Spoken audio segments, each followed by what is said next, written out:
नमस्कार। सीधे इस वक्त हम राज्यसभा का रुख कर रहे हैं। कल हम जानते हैं कि काफी हंगामा हुआ है और उसके बाद उपसभापति को लेकर भी काफी नाराजगी विपक्षी सांसदों ने जाहिर की है। और अब हम देख रहे हैं कि आज खुद वेंकैया नायडू जो सभापति हैं वो यहाँ पर आए हैं। कृषि बिल को लेकर लगातार जो कुछ हुआ कल वो हमने देखा। दिन भर विपक्षी सांसद जो हैं वो सरकार पर यह आरोप लगाते रहे, तानाशाही करने का आरोप लगाया। खेती किसानी से जुड़े 2 बिल राज्यसभा में ध्वनि मत से पारित कर दिए गए। विपक्ष हंगामा करता रहा, वोटिंग की बात कहता रहा, लेकिन नहीं सुना गया। और जिसके बाद अब विपक्षी सांसद जो हैं उन्होंने सभापति की वो कुर्सी तक आ गए और उसके बाद उनके खिलाफ अविश्वास प्रस्ताव भी पेश किया गया है।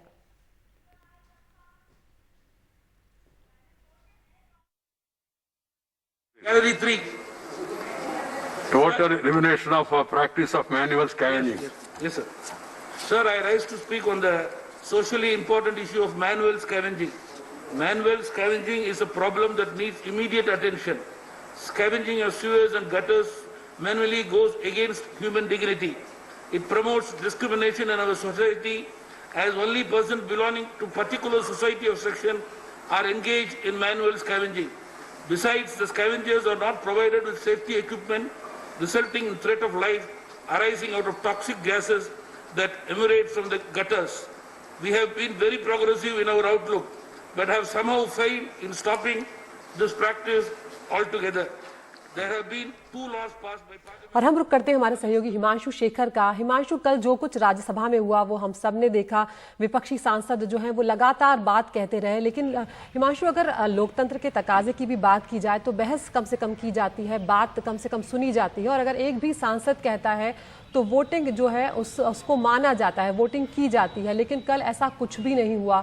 आज क्या कुछ होने जा रहा है? क्योंकि आज भी ध्वनि मत से ही जो तीसरा बिल है उसको लेकर बात किया जाएगा, पेश किया जाएगा। क्या कुछ आज होने के आसार नजर आ रहे हैं?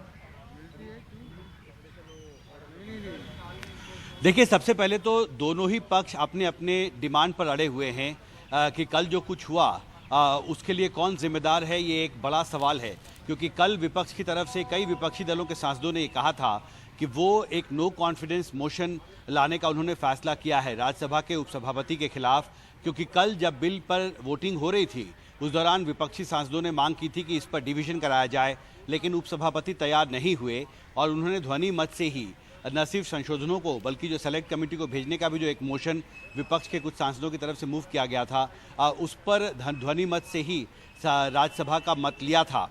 इससे बहुत नाराजगी थी विपक्ष की और उन्होंने अविश्वास प्रस्ताव का एक नोटिस देने का फैसला कल किया था। अब खबर आ रही है कि सरकार चाहती है कि जिन सांसदों ने विपक्ष के सांसदों ने कल हंगामा किया, 2 विपक्ष के सांसद महासचिव के सामने टेबल पर चढ़ गए थे, उपसभापति के सामने माइक को तोड़ने की कोशिश हुई थी, डेरेक ओब्रायन ने जो रूल बुक है वो लहराया था उपसभापति के ठीक सामने जाकर। तो जिन्होंने भी हंगामा किया विपक्ष के सांसदों ने, उसके खिलाफ कार्रवाई हो, उनका निलंबन हो, इस तरह की मांग आज सरकार की तरफ से की जा सकती है।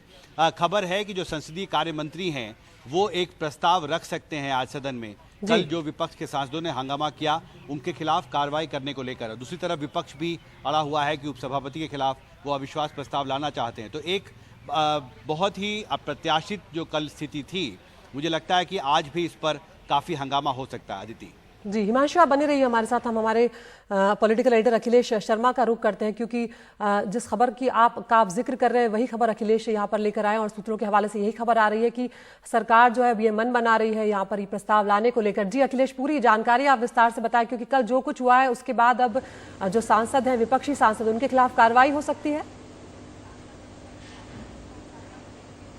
निश्चित तौर पर यह कार्रवाई करने का मन सरकार की ओर से बनाया गया है अदिति। और जो हमें सूत्रों की ओर से बताया गया इसमें कि नियम 256 जो राज्यसभा के नियमों के तहत है उसमें किसी भी सदस्य का निलंबन किया जा सकता है कि अगर वो कार्रवाई में बाधा डाले, अगर चेयर अपनी ओर से उनका नाम ले दे तो ऐसे में उस सांसद का सस्पेंशन भी हो सकता है।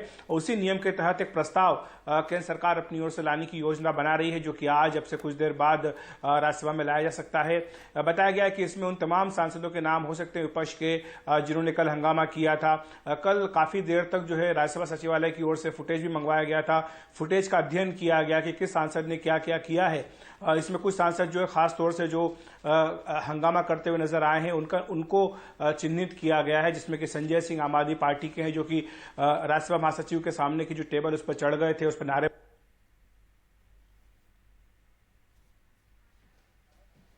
जल्दी के प्रस्ताव ला करके कोई निलंबित किया जा सकता है। बिल्कुल अखिलेश, लेकिन सवाल ये भी उठता है, सरकार अब ये प्रस्ताव लाने जा रही है विपक्षी सांसदों के खिलाफ, और आज जो कुछ भी एक्शन होगा वो भी देखना होगा। लेकिन कल जो कुछ भी हुआ उसको लेकर भी कई सवाल हैं अखिलेश, कि अगर एक भी सांसद मांग करता है तो वोटों की गिनती जो है वो कराई जा सकती है, और उसी बात को लेकर उपसभापति से विपक्षी सांसद जो है खासे नाराज हैं और साफ तौर पर पक्षपात करने का वो आरोप लगा रहे हैं। क्या आपको एक राजनीतिक विश्लेषक के तौर पर लगता है कि कम से कम वोटों की गिनती तो कराई ही जानी चाहिए थी जब विपक्ष इतना हंगामा कर रहा था? देखिए, बिल्कुल सही बात है कि नियम स्पष्ट हैं कि अगर एक भी सदस्य ये मांग करता है कि मत विभाजन होना चाहिए तो मत विभाजन होना जरूरी है। लेकिन इसके साथ साथ भी कुछ अन्य प्रावधान हैं अदिति, कि मत विभाजन के लिए जरूरी है कि जो सांसद मत विभाजन की मांग कर रहे हैं वो अपनी चेयर से ये जो उनका अपना जो स्थान है वहां से वो उस मांग को करें, और बाकी सदन में जो है ऑर्डर होना चाहिए। मत विभाजन जो है वो हंगामे के बीच में नहीं हो सकता है। इसका एक नहीं अनेकों उदाहरण है। जब इससे पहले इतिहास में ये गए हैं हम तो देखा है हमने कि कई सारे बिल पर जिसपे कि विरोध होता है, जो कि राजनीतिक विरोध होता है, जाहिर सी बात है, तो उस पर मतदान जब अगर संभव नहीं होता है तो वो ध्वनिमत से पारित कराया जाता है। इसमें कई बार तो ऐसा भी हुआ कि संविधान संशोधन बिल तक पर भी नौबत आई है। हालांकि उसके लिए बहुत जरूरी है कि सदन में जो है ऑर्डर होना जरूरी है, और इसीलिए जो कल हालात बने थे उसके बीच में चेयर की ओर से कहा गया कि वहां पर मत विभाजन संभव नहीं था। दूसरी बात जिसका राजनीतिक पहलू है वो ये है कि देखिए वहां पर यह बात जरूरी कि एनडीए को बहुमत नहीं है राज्यसभा में, लेकिन जब कल भाषण हुए हैं सदस्यों के तो उसमें हमने देखा है कि बीजेडी हो या फिर टीआरएस हो, टीआरएस ने तो ये कह दिया था कि वो इसका विरोध कर रहे हैं, बीजेडी ने कहा था कि वो इसको सेलेक्ट कमेटी में भेजना चाहते हैं। लेकिन वास्तविक स्थिति क्या थी राज्यसभा के अंदर, क्योंकि जो भाषण है आप उनको एक तरफ अगर रख भी दें तो हकीकत ये है कि 15 सांसद तो ऐसे हैं राज्यसभा के जिन्होंने पहले ही सत्र शुरू होने से पहले कहा था कि वे इस पूरे सत्र के दौरान नहीं आ सकेंगे। 14 से 15 सांसद ऐसे हैं जो अन्य कारणों से नहीं आ पा रहे हैं या फिर कोरोना पॉजिटिव पाए गए हैं, तो उनको भी जाहिर सी बात है कि वो मौजूद नहीं थे। तो कम से कम 30 से 35 सांसद ऐसे हैं जो कि मौजूद नहीं थे, और ऐसे में बीजेपी ने ही केवल व्हिप जारी की थी। अन्य पार्टियों की अगर बात करें तो उन्होंने व्हिप भी अपनी जारी नहीं की थी। तो ये दिखाता है कि किस तरह की तैयारी फ्लोर के ऊपर थी। अगर मत विभाजन भी होता तो जाहिर सी बात है कि सरकार का पलड़ा भारी होता। तो इसलिए ये दलील जो है वो ज्यादा इसमें दम नहीं रखती है। लेकिन हाँ, नियम ये जरूर कहते हैं कि अगर मत विभाजन की मांग हो तो मत विभाजन होना चाहिए, लेकिन उसके लिए जैसे मैंने कहा कि हाउस ऑर्डर में होना चाहिए। बिल्कुल, तो विपक्ष भी कहीं ना कहीं उतनी तैयारी से नहीं आया है, या फिर ये कहें कि जब किसानों का मुद्दा आता है तो जो सत्ता में होता है वो अपने हिसाब से नीतियां बना रहा होता है, और जो विपक्ष में होते हैं वो हमेशा ये कहते हैं कि किसान विरोधी नीतियां, और जब वही विपक्ष सत्ता में आता है तो वही किसानों के साथ वो भी वही बर्ताव करता हुआ नजर आता है। हिमांशु, अखिलेश, आप दोनों का बहुत शुक्रिया। आज भी हंगामेदार रहने जा रहा है सत्र, हम आपके पास आते रहेंगे। मुंबई का रुख कर रहे हैं इस वक्त। बड़ी खबर मुंबई से भी आ रही है, जहां पर भिवंडी इलाके में एक 4 मंजिला इमारत जो है वो गिर गई है, जिसमें 10 लोगों की मौत की खबर आ रही है। इमारत के मलबे में अब भी कुछ लोगों के फंसे होने की आशंका है। भिवंडी के धामनकर नाका के पास आज सुबह करीब 4 बजे इमारत गिरी है, और राहत और बचाव के लिए एनडीआरएफ की टीम भी मौके पर तैनात है। साथ ही दंकल विभाग के जो कर्मचारी हैं वो भी काम में जुटे हुए हैं। करीब 30 लोगों को सुरक्षित निकाल लिया गया है। हमारे सहयोगी सोहित मिश्रा जो है वो वहां पर पहुंचे हुए हैं, और उनकी एक रिपोर्ट आपको दिखाते हैं कि क्या कुछ चल रहा है इस वक्त वहां पर।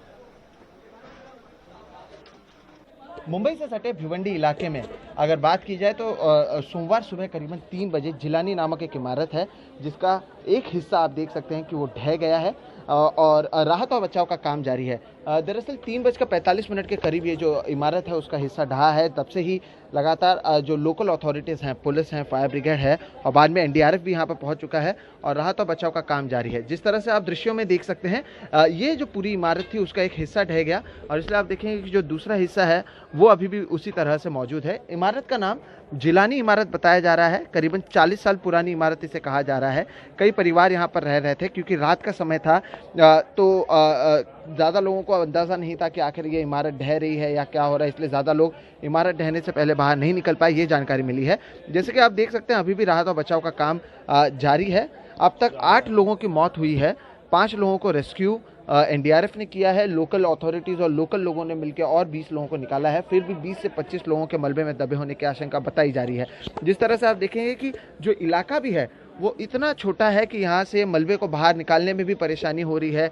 छोटी सी गली है, तो अलग अलग तरह की परेशानियाँ हो रही हैं। इमारत की अगर बात करें तो इमारत की हालत इतनी मजबूत नज़र नहीं आ रही है, इमारत जर्जर ज़रूर नज़र आ रही है।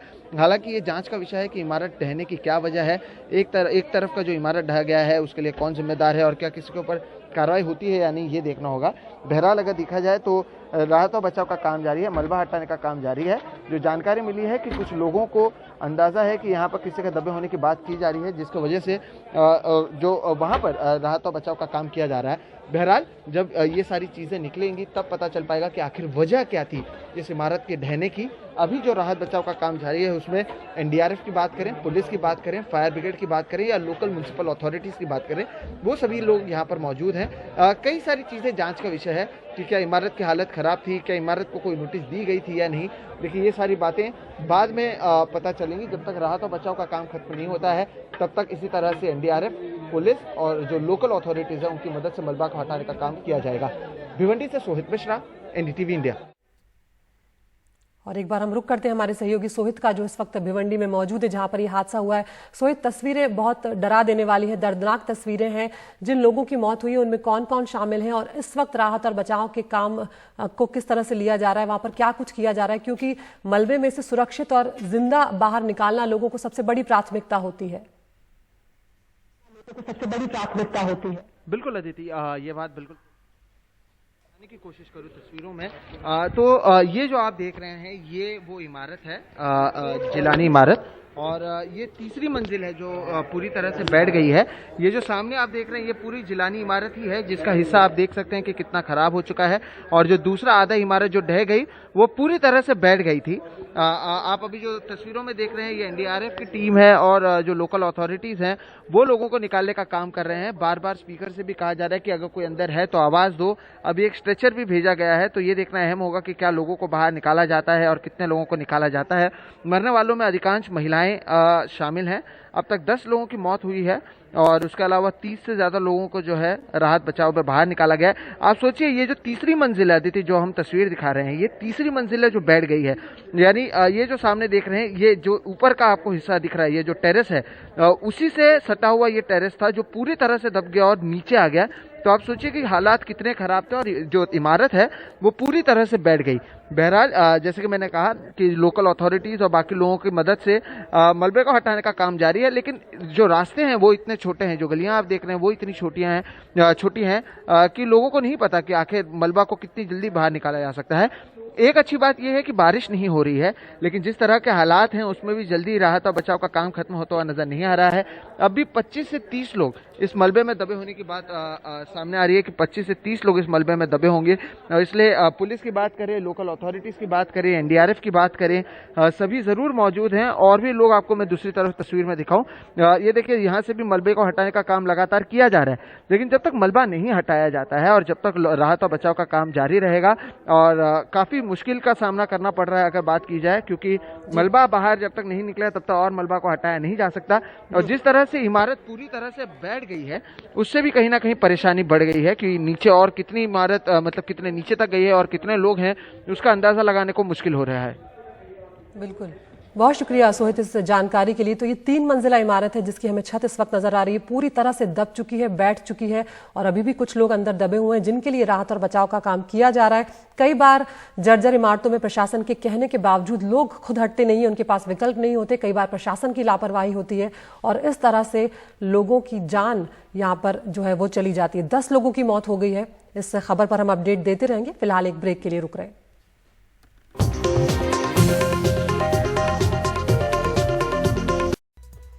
और अब गुड मॉर्निंग इंडिया में वक्त हो चला है टॉप न्यूज का। हम आपको बता दें कि एनडीटीवी इंडिया आप यूट्यूब पर भी देख सकते हैं और हम आपको 5 खबरें दिखाते हैं और आप इसमें से चुन सकते हैं कि वो कौन सी खबर है जो आप देखना चाहते हैं। तो भिवंडी में इमारत गिरी है, बड़ा हादसा यहाँ पर हुआ है। ये 4 मंजिला इमारत है, 10 लोगों की यहाँ पर जान चली गई है। इसके अलावा कृषि बिल को लेकर हम जानते हैं कि किस तरह से हंगामा जो है लगातार वो बना हुआ है और अब आज 8 सांसदों पर कार्रवाई हुई है, विपक्षी सांसदों पर, और 8 सांसदों को निलंबित कर दिया गया है। इसके अलावा जो बड़ी खबर है वो भारत चीन से जुड़ी हुई है। आज फिर भारत और चीन में कमांडर स्तर की बातचीत जो है वो चल रही है, जिसमें विदेश मंत्रालय, भारतीय विदेश मंत्रालय के एक सचिव स्तर के जो अधिकारी हैं वो भी शामिल होने जा रहे हैं। इसके अलावा एक और बड़ी खबर आई, भारतीय राजनयिक जो है उनको पाकिस्तान ने वीजा नहीं दिया है। और खेल से जुड़ी 5वीं खबर, आईपीएल से जुड़ी हुई सुपर ओवर में दिल्ली ने पंजाब को हरा दिया एक रोमांचक मुकाबले में।